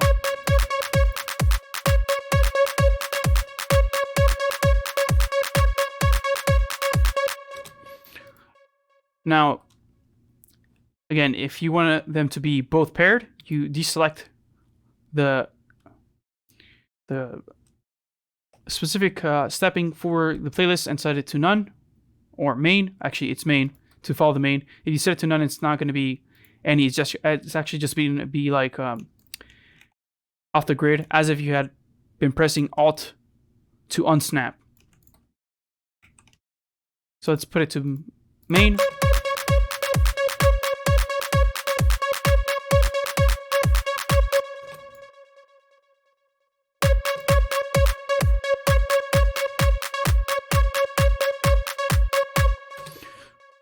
And now both the piano roll and playlist are going to be basically following the steps inside, or the snapping inside the main, the main snapping inside of Studio. Okay. And again, if you forget where to snap, you just press Alt to unsnap, right? So that's a common thing that people forget about. To unsnap is just pressing Alt. And it goes for most of the things, even when you're doing automation clips. Let's say we were going to automate the volume. That follows the snapping, right? If you didn't want it to follow the snapping, press Alt, and it doesn't follow the snapping. Cool.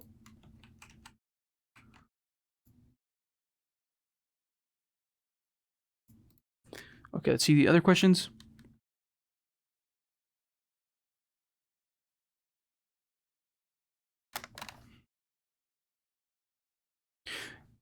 Jamtrack asked if you don't record a unique sample. Yes, so every recording you do in FL is unique. They're not linked to each other. As you saw in our example earlier, if I go back to the demo project we had earlier, you see here that every recording was recorded separately, and when I rendered the consolidated track, it also became its own file. And we can drag these into this playlist just so you can see them again. Boom, there you go. They're all their own tracks. 2, 3, 4, 5, Leo, 7, 8. 1, 2, 3, 4, 5, 6, 7, 8. 1, 2, 3, 4, 5, Leo, 6, 8. So they're all their unique files.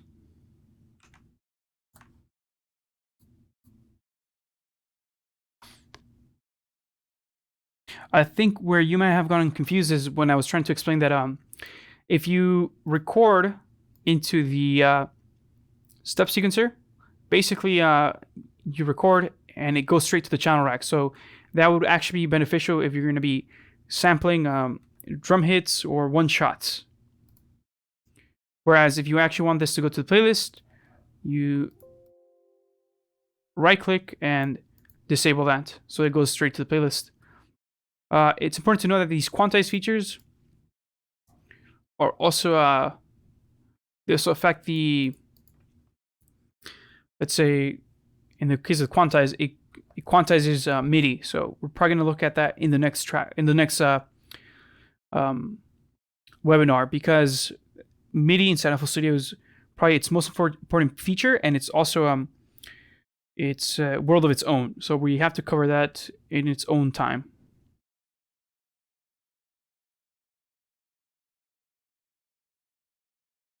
One thing that I believe I forgot to cover, though, I just remembered, is basically creating the 1, 2, 3, 1, an overdub. So let's say 1, 2, 3, 4. Let's grab one of the 1, 2, 1, 2, 3, 4, 5, 6. So let's say a part of this clip I didn't pronounce properly. 1, 2, 3, 4, 5, 6. So let's grab 3 right here, and let's remove it. Let's say I didn't like it. Now I can do something that's called punching in and punching out. So I'm going to press Control T, right click and select punch in recording, and then I'm going to press Control T again, right click and select punch out recording. So now whenever I record a piece of audio coming in, so let me switch off to send my vocal here to FL Studio. Let me disable the.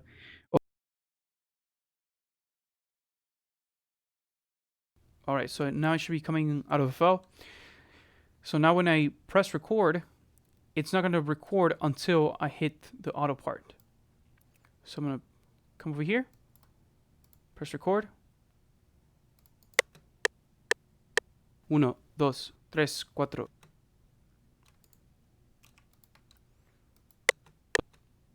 Dos, tres, cuatro. So now I can replace that phrase that did not work in the original vocal. I can also, like I mentioned earlier, right click, select to track mode, audio track, and what track is this? It's 11. Track mode, it's 11.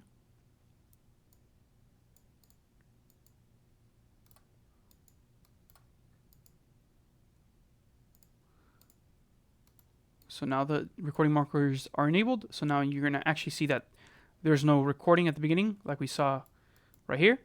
So we're just going to record this part. Okay, let's go.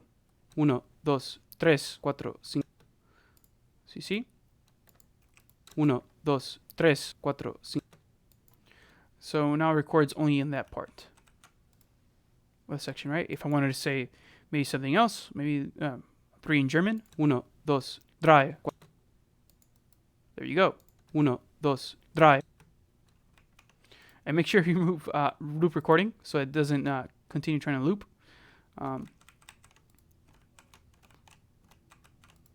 And pressing Control-Alt-Z lets you go back in time and delete any unnecessary audio that you didn't like.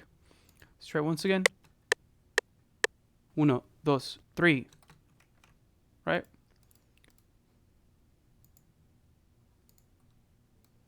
So that works nicely.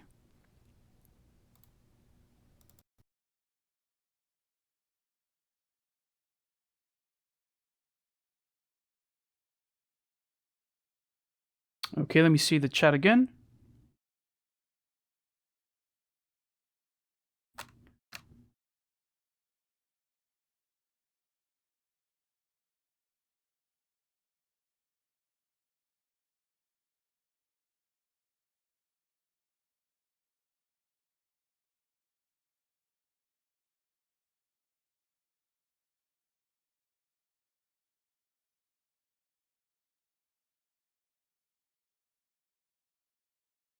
So Jake asked earlier about reverb. So perhaps we can cover a little bit of reverb since we do have the time.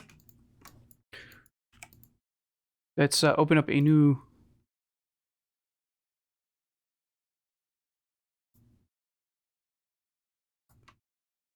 project.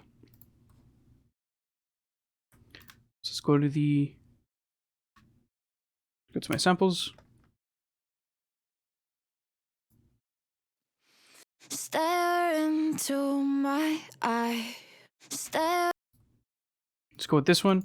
Let me just lower the level of it. I'll send it to track number 5 and set the BPM to my vocal. Stare into my eyes. Oh, stare into my eyes forever. Let's add some reverb to this. So let's press F8. We have 2 reverbs to choose from in FL. We can use the Fruity Reverb 2, or we can use the Fruity Convolver. Now they're quite a bit different of reverbs. So the reverb is Fruity Reverb Convolver is based on convolution, which means that you can't really edit the parameters with it, except the perhaps the delay, self-convolution, and then the time stretching, and a little bit of EQ. But you can't really change the modulation rates. You can't really change any parameters that you can change with an algorithmic reverb, such as the high cut, low cut, neither the early reflections in relation to the actual reverb itself, nor the stereo separation. We're pretty much out of luck there when it comes to convolution reverb. However, convolution reverb allows you to create really high quality sounding reverb without knowing much about reverb. So if we go through some of these presets. Stare into my eyes. Oh, stare into my eyes forever. Let's say we want something a little bit smaller. Stare into my eyes. Oh, stare into my eyes forever. Let's choose some plates.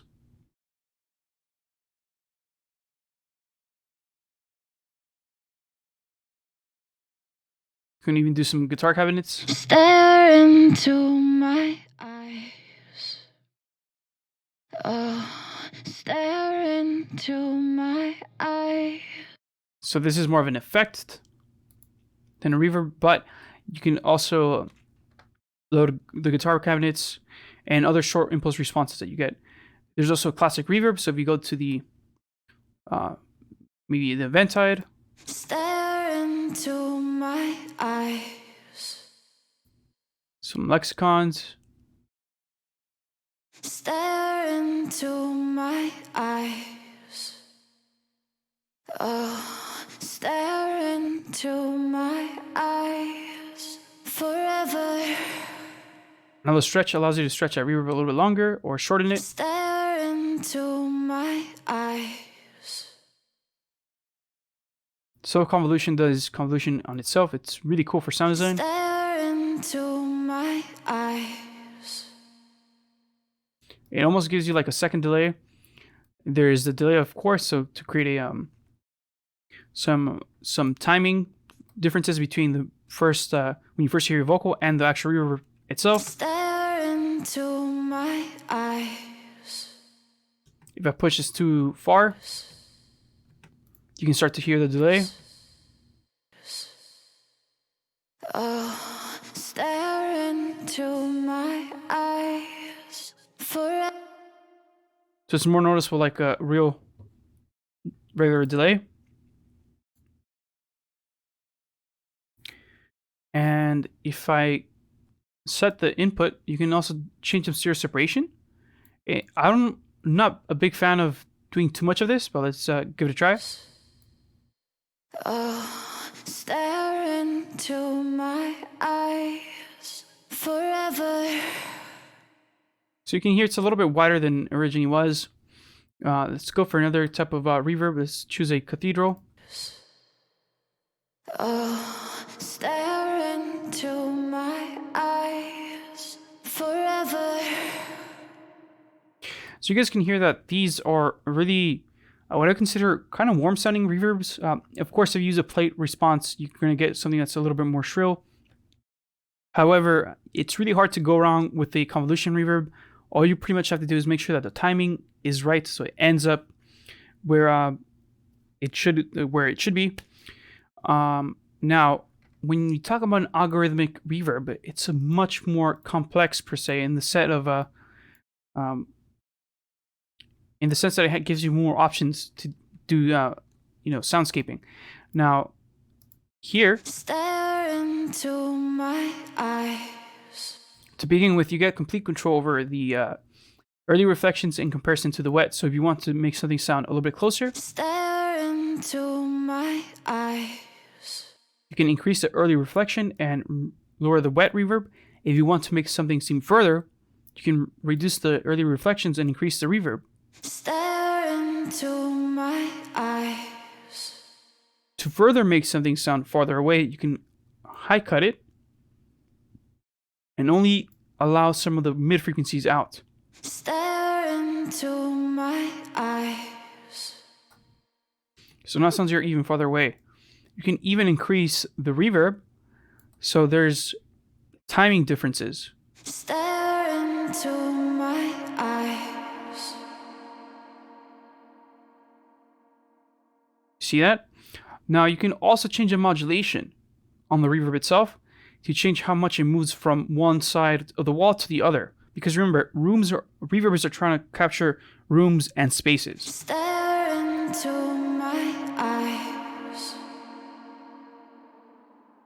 And if I change the speed, if you heard at the end, you make for more detuned sound because the modulation is moving so quick. Stare into my eyes. Whereas if I keep it a little bit slower, Stare into my eyes.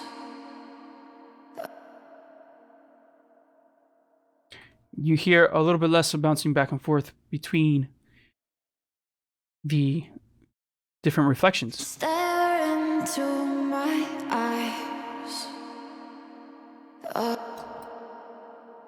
If you wanted to have a very clean reverb, you remove the speed and the modulation so you have a really clean hit. Eyes. Whereas if you wanted to have something a little bit more modulated, a little bit more colored, you'd move the modulation up and the speed as well. You can actually kind of start hearing some of the effects that you would hear in the risers and builds up in a lot of the big room house tracks that Martin Garrix would make back in the day. So it's actually really cool. You can also map the tempo now, which is a newer feature. So let's say you wanted to have the delay of 1 beat.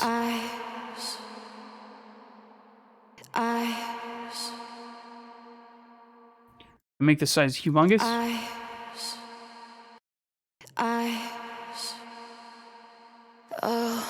Stare into my eyes forever.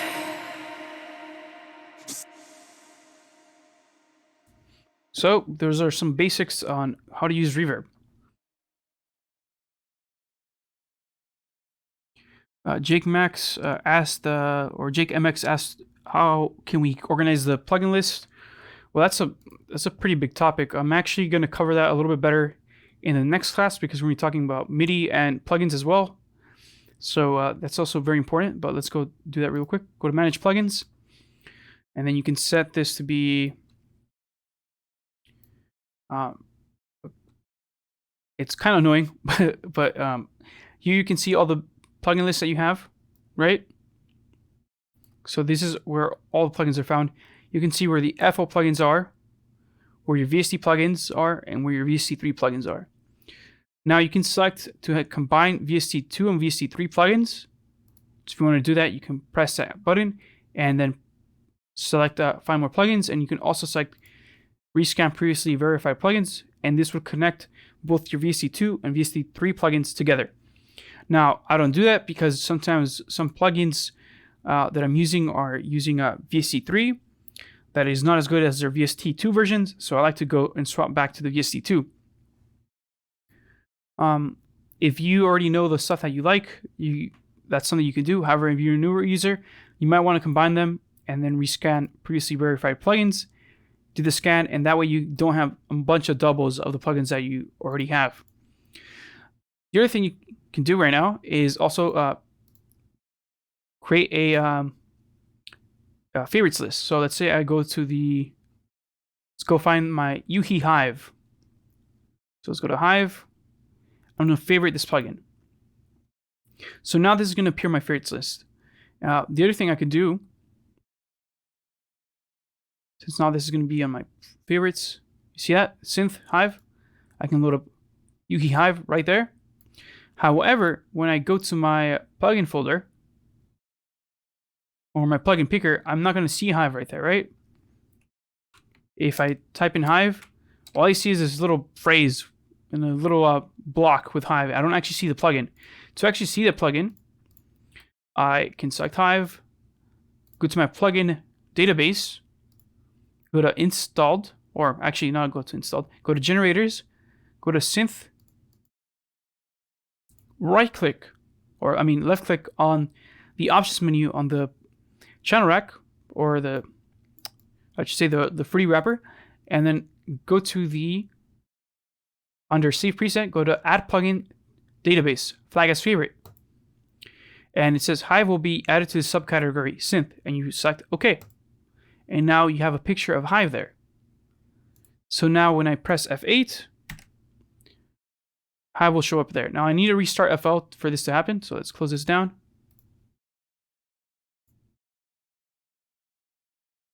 Let's open FL back up.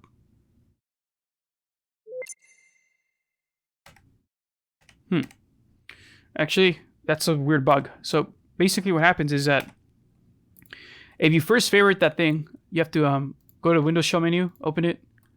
Let's see.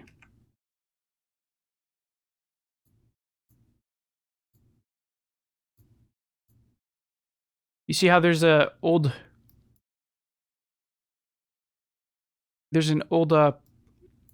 save here. I'm gonna delete it. And now once I go back to the plugin picker, I should be able to reset that now.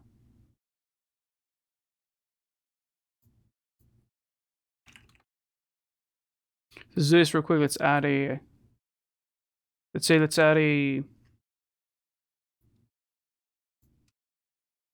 Let's add Drumazon, which is a really cool drum machine plugin. If I go to synth or drums instead of FL, I can right click on this or left click and then send this to add plugin to database. And now Drumazon is going to be with my drums. So if I press F8 now, I have Drumazon right there, and I can drag this and drop it into the playlist. Or I mean the channel rack, and also the playlist if I like to. Right? Cool.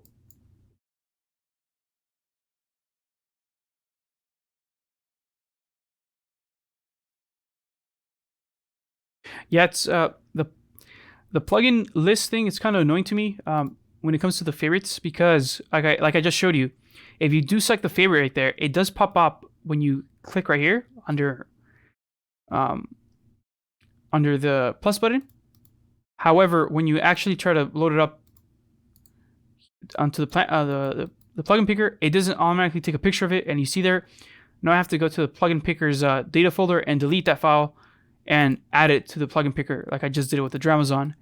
So it's kind of annoying. But yeah, don't favorite things through the plugin picker. That's one thing I would suggest to do. Do it manually yourself. I prefer to do that. That way you can also select the favorite preset that you like for that plugin. So for example, if I wanted to have Spire load up with a preset that I made myself, let's go to VSTs and find Spire. It loads up with this preset. Now if I want to load up my bank for Spire, I can find my presets.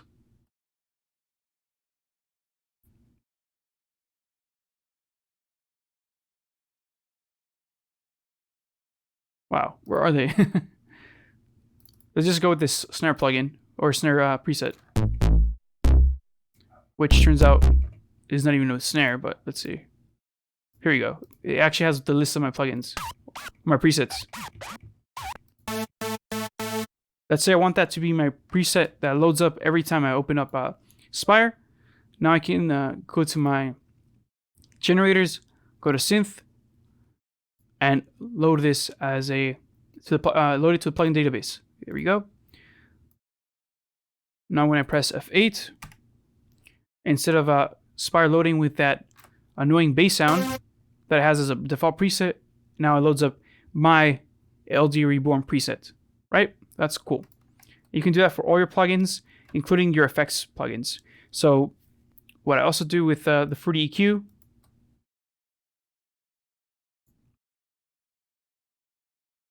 is, instead of having it loaded like this, I like it to be loaded with a high pass and a low pass filter set to 48 dBs per octave.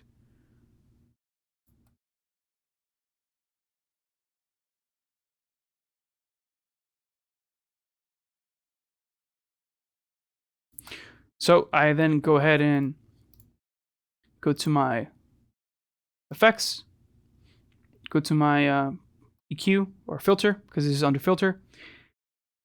Click on this and select add to plugin database, flag as favorite. And now my picture was updated, and now every time I load up the free parametric EQ, it has a low pass and a high pass filter built into it. So I really, really enjoy that feature. At any point in time, I can go ahead and revert, just select default, and add it to the plugin database again, and now it's back to default, right?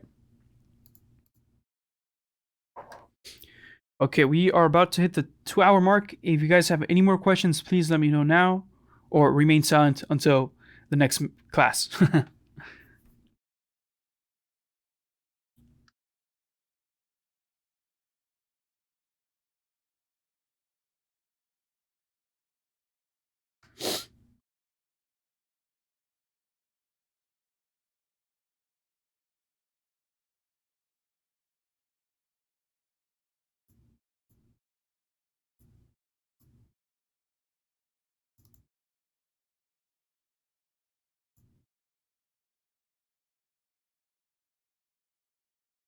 Okay, I'm just gonna wait to see if the live stream chat updates, because usually it takes a few minutes for me to see all the comments.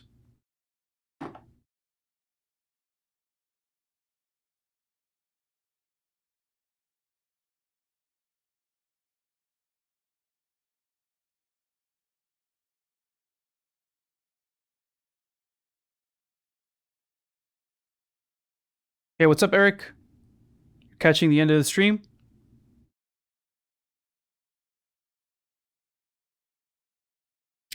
It's funny because the Facebook app is, not the Facebook app, the YouTube app is more up to date with the live stream than what I actually see on YouTube Studio.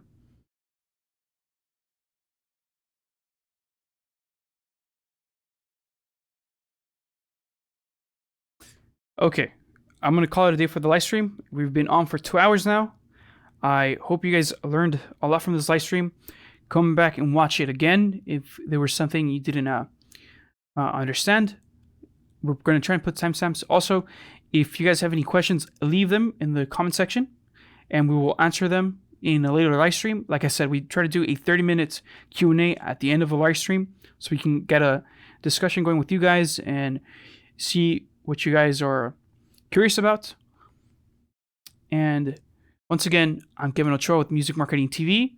We hope you're safe, especially in these strange times.